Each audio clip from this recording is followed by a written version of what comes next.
And here's I'll show you exact way to upload a full picture on Instagram. So first of all, you have to install the InShot app on your mobile device. So go to your App Store or Play Store, and here you have to search for InShot and install this InShot app on your phone. Now go ahead and launch the InShot app. Here,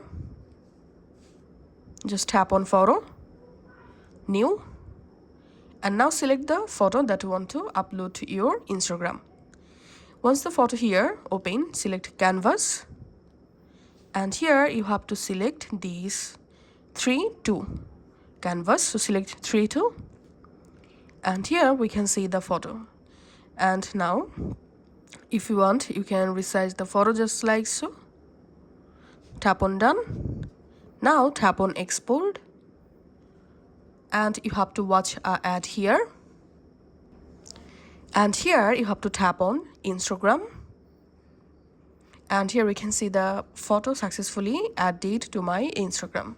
Now here we can see the full size photo showing. All you have to need, tap on send, next, share. And now let's go to our profile, and here as you can see I've successfully uploaded full size photo on my Instagram. So this is the only way to upload a full size photo on your Instagram.